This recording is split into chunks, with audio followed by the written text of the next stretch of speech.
In today's video, I explain my thought process behind a couple different things that many of you have had questions on regarding my past videos, such as why I don't talk about certain products, why I don't cover Bowman Chrome prospects anymore, and why I look at boxes the way I do for prices. So please sit back and enjoy the following video.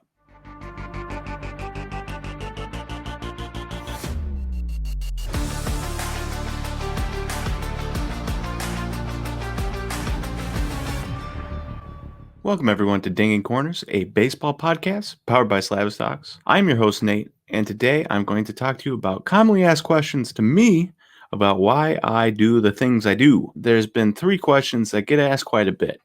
One, and this is more recently because I've been covering a lot of boxes, is why I'm viewing the boxes like I do, why I like the certain boxes, and why I'm not talking about parallels specifically when talking about the best boxes to buy. Two is why I don't talk about like Stadium Club and Allen and Ginter and product like that. And then number three is why I don't cover Bowman Chrome prospects anymore. And so we are going to cover these one by one. It'll be a short video today, 10 minutes.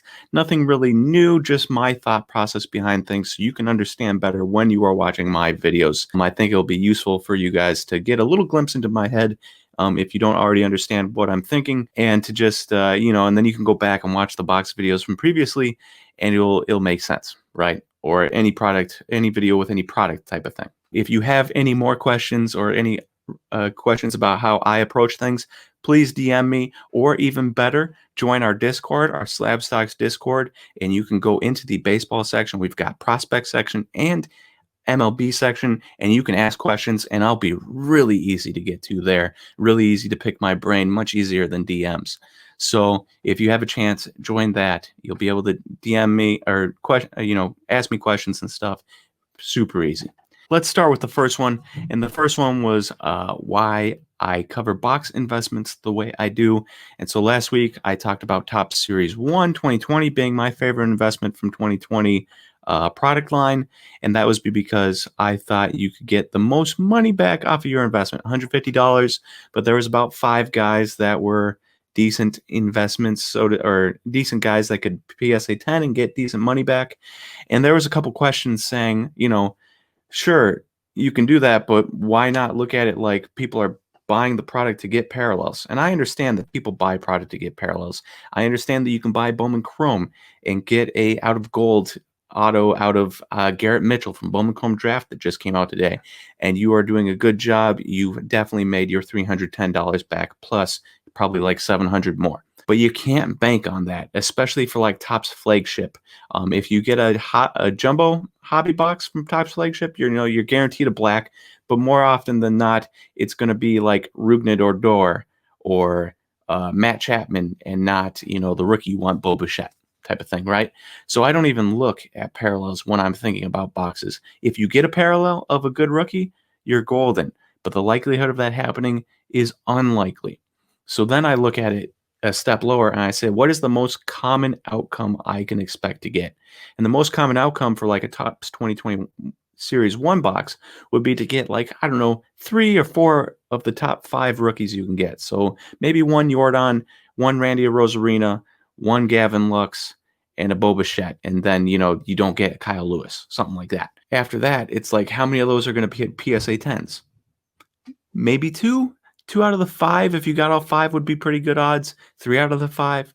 And so then you take your prices and you're like, okay, 3 out of the 5. If I get Bo Bichette, that's a $60, $70 card. If I get Jordan Alvarez, that's 40, that's 110.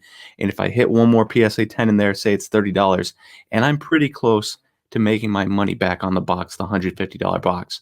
Whereas if I'm just banking on a higher price box, and banking on one solid parallel, the likelihood of you hitting enough guys to PSA 10 to make your money back on base cards, unlikely. And then hitting that good parallel, also unlikely. So I think parallels are kind of a crapshoot, whereas banking on base cards to get PSA 10s is a little bit safer, and it's much more likely that you get the right base, most of the base guys in your product. So if you're thinking Series 2 from last year, the likelihood of you getting a Fernando Tatis and a Eloy and a Pete Alonso, pretty good. Maybe not not pretty good is getting the Vlagro Jr. So that's my thought process. I'm literally just looking at it like, what's the most likely outcome I can get for these cards, PSA 10s, to get my money back?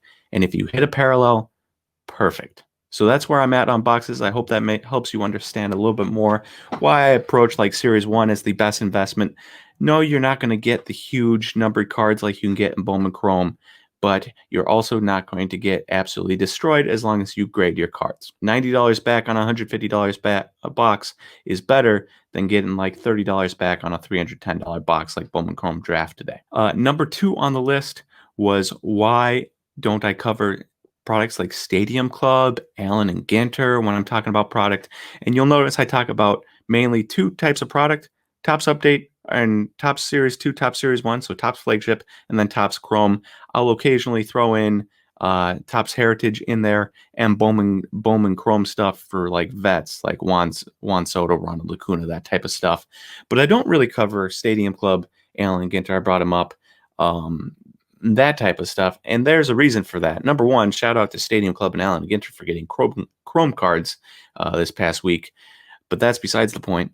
I don't cover them because it's just not worth talking about in an investment strategy like I'm trying to give you.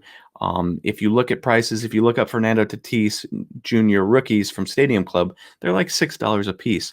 If you look up his Topps Update, it's like $30. If you look up his Topps Chrome, it's like $35. All those prices are non-graded. So for me, if I'm going to be talking about cards, I want to talk about cards that are actually viable investments. I don't think the baseball market is big enough. Like the NBA, you can keep coming out with cards. It's probably stupid. Panini keeps doing it. They just came out with this NBA Hoops premium thing. They came out with clearly Donruss. They're coming out with a bunch of product and they're flooding the market, but who knows? Maybe it sells because the NBA is huge. Baseball, on the other hand, not as big as the NBA. I love it. Most of you watching this love it, but I just don't think there is enough to carry both Bowman product and Topps Flagship and Topps Chrome and Topps Heritage, and then well underneath that is the Stadium Clubs and the Allen and Ginters. So that's why I don't cover it, because I just don't think there's enough people to make these, third tier products get their shine, so to speak. I could be wrong. I'm not right about everything. I don't have, all this knowledge where I can be like, oh, yeah, this is a guarantee. I just study the market every day, and that's the way I feel. But that doesn't mean I'm right. But I'm just not going to use my time to cover Stadium Club, Allen, Ginter, that type of stuff in these videos. So if you're looking to invest and you want Fernando Tatis cards, but you don't want to put $30 down on a Topps Flagship, perfect. Stadium Club is perfect for you. Allen & Ginter is perfect for you. Allen & Ginter has some sweet autos. My brother bought me a Charlie Kelly auto. Charlie Day is the actor. He plays Charlie Kelly, and It's Always Sunny in Philadelphia. He bought me an auto of his for my birthday. Sweet card, really cool. Something I wouldn't expect to ever get for as a baseball card type of thing. But here we are looking at Charlie Kelly. Awesome. So they have their moments and they have their necessities, but overall, they're just not worthwhile investments in my mind. And I think they're better for personal collection than anything else. And then lastly, my last point I was going to talk about was why I don't talk about Bowman Chrome. And you'll notice that if you started following me a long time ago, all I talked about was Bowman Chrome. And then somewhere along the line, it started switching into no Bowman Chrome. And the reason for that is because when we were talking about Bowman Chrome, it was really, we had small amounts of followers, 1, 2, 3, 4,000 followers. Not a ton of people were listening to my podcasts. You're getting like 400 listens a time.